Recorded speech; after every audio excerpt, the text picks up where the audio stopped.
Cool morning out this morning. Weather finally broke a little bit. Right now it's probably about 48 degrees out. Perfect weather to be out in the woods cutting wood. I got enough cut for this winter already.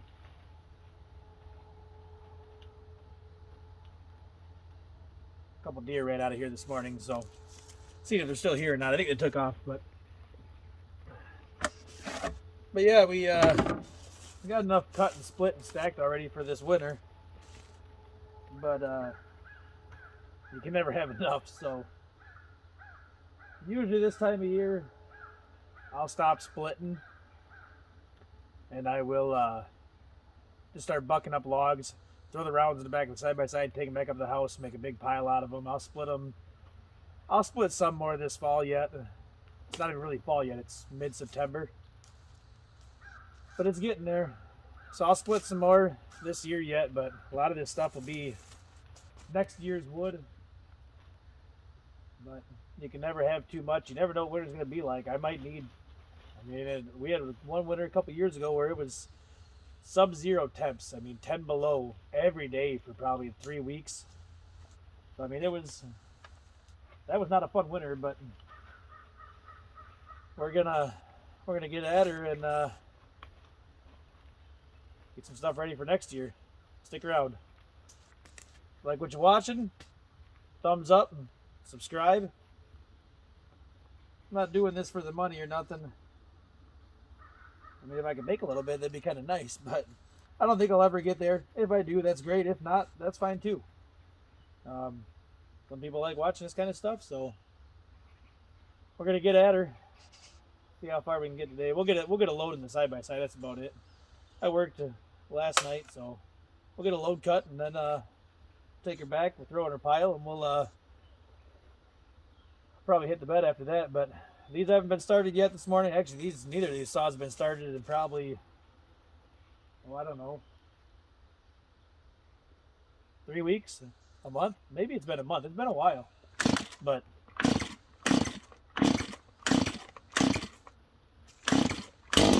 oh, there it is. You can tell it's been a while.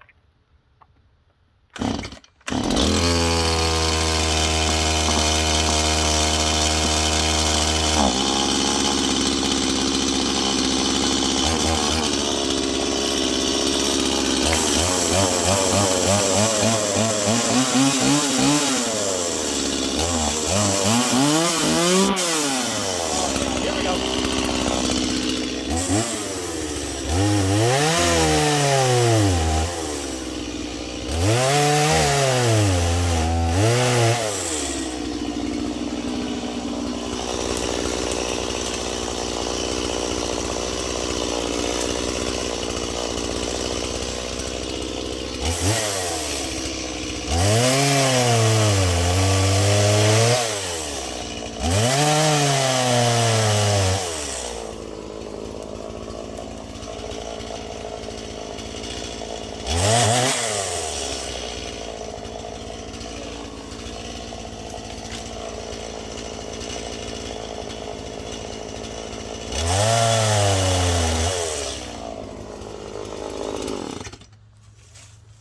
Little tree branch here almost got me.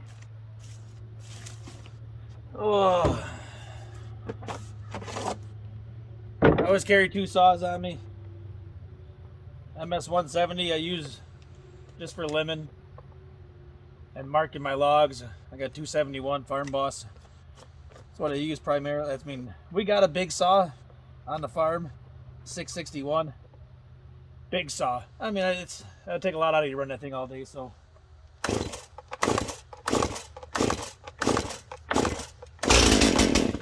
There we go.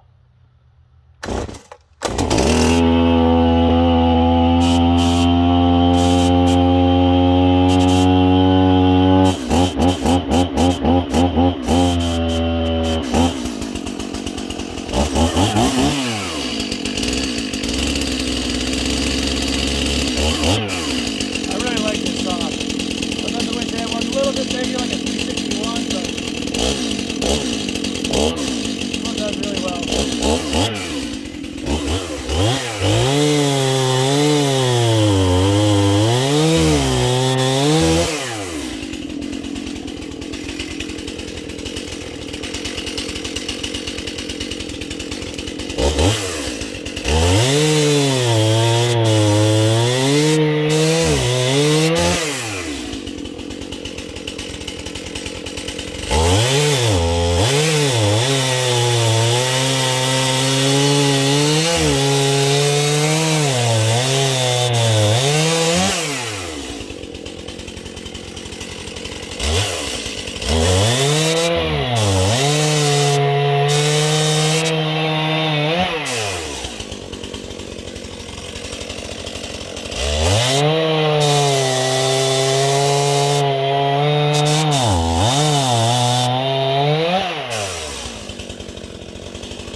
yeah.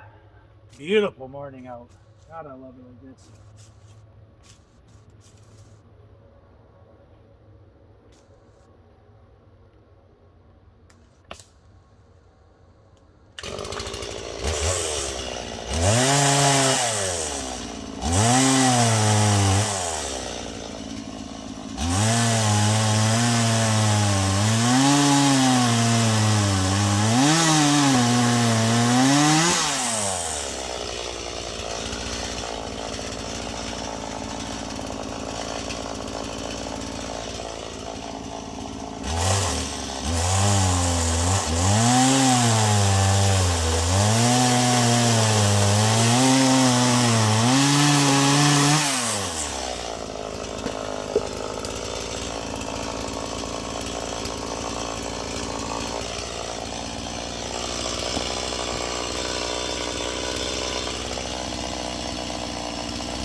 Oh yeah.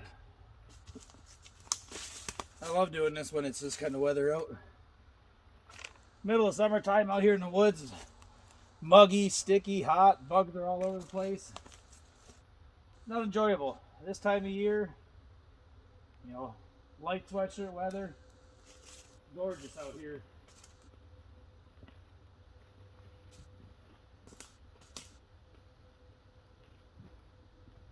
Oh, yeah. What you doing, puppy? Be a good girl?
I like my ash firewood too.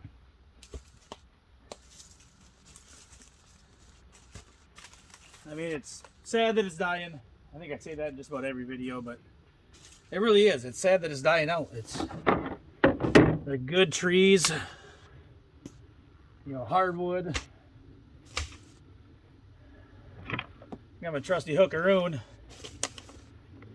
Probably one of the best firewood investments I got. Probably, I mean, aside from chainsaws and a log splitter, this thing as good as it gets. Oh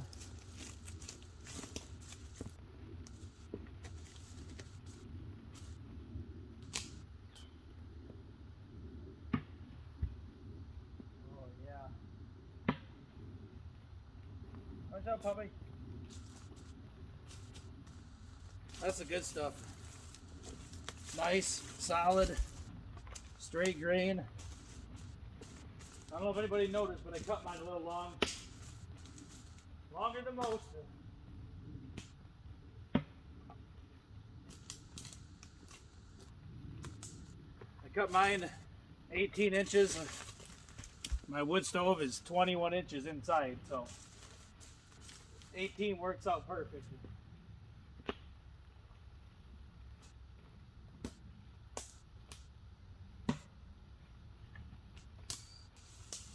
These things just pop in the log, you can drag it through the woods, you pick it up, and you can do all kinds of stuff. It's about 50 bucks, give or take, I mean a little bit, but right around 50 bucks. Well worth it. If I ever break it, lose it, somebody steals it, whatever, you better believe I will buy another one. I don't want that.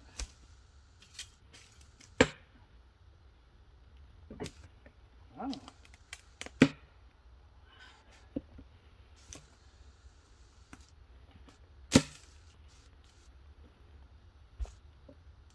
Good firewood, good stuff. Burns fairly hot. Not the hottest burning firewood there is. I would like to find out if I have any locusts in my woods. I know that it's in the area. I personally never cut any. I hear it's a very good firewood.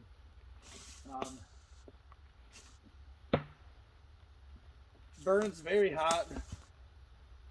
I guess it's a tree where you can cut it down, leave the stump, and another tree will grow out of that stump. And I guess it grows fairly fast. It doesn't take very long to get a good sized tree.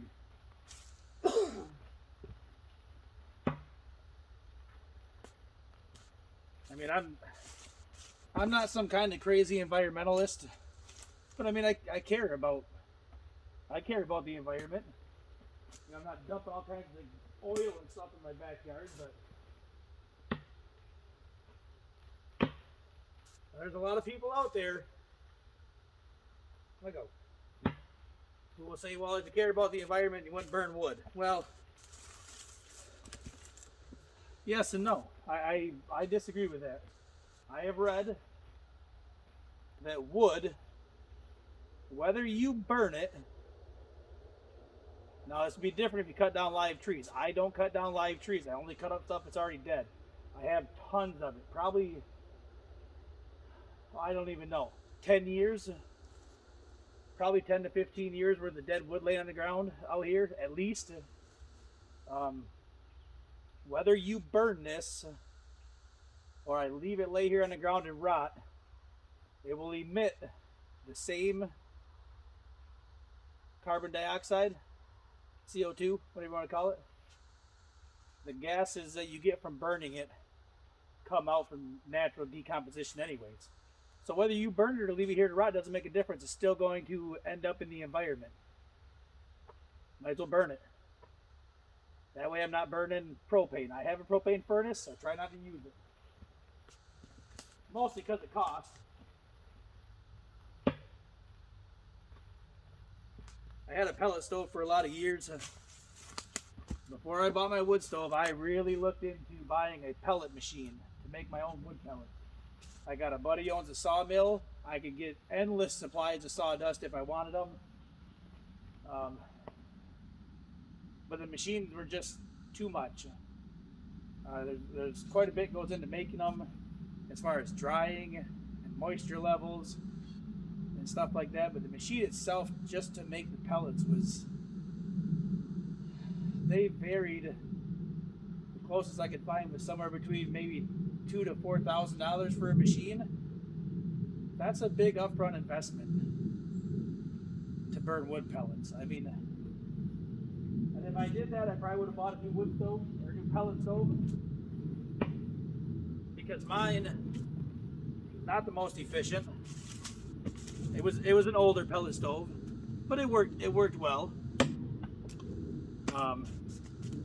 I didn't have any serious complaints about it. I think the BTU amount should have been higher. I guess I didn't really know what I was going to need when I bought it. I bought it used. I think I paid about $400 for it used, and it worked well. I used it for 5 years or so, but it was getting to the point where the price of pellets was just getting so high that it wasn't worth burning them anymore.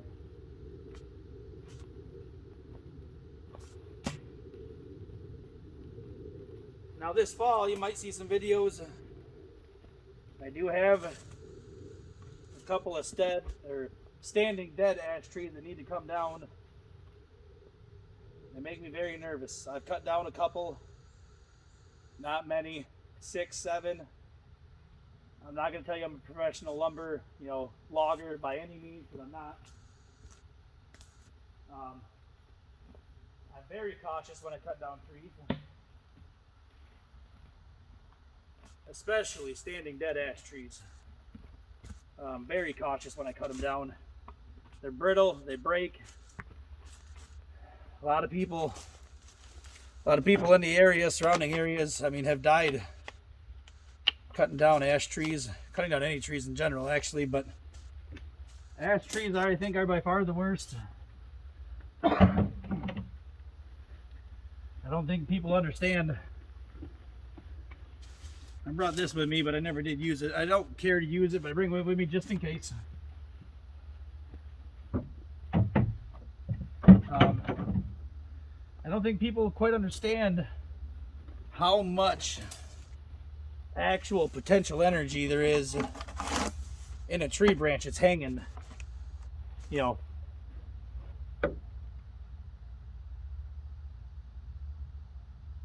Thought the farmers were out, maybe gonna take beans off. They're getting close. Beans are getting close.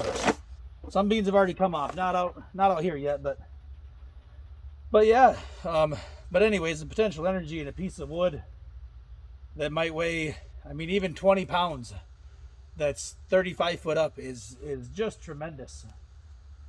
You catch a piece of that on top of your head, you'll be lucky if you're not dead. Catching a shoulder or something, you're liable to break a bone, collarbone, something like that, but it's dangerous. It really is. But I think if you're smart and careful, cautious, take your time, really pay attention to your surroundings and what's going on around you, it can be done. Like I say, I've done it before. There's a couple out here that are still standing. Actually, there's one right here. I'll show you. Right there. See that? That's how you can tell. Definitely tell it's an ash tree. All the bark's peeling off. And you can see they look like worm marks. Like track marks from the emerald ash borer chewing on it. But yeah, they do some damage. But anyways, I guess that's all I'm gonna record for today. I'm gonna throw this stuff in the back of the side-by-side and head up to the house, toss it in a pile. That'd be enough wood for me for probably a week. Every time I come out here and I fill up the side-by-side, it's about a week's worth of wood. I don't use a whole lot, really. It's the amount of work that goes into a week worth of wood. Very minimal. Hour and a half. I'd say maybe 2 hours. 2 hours worth of work. We'll call it 2 hours.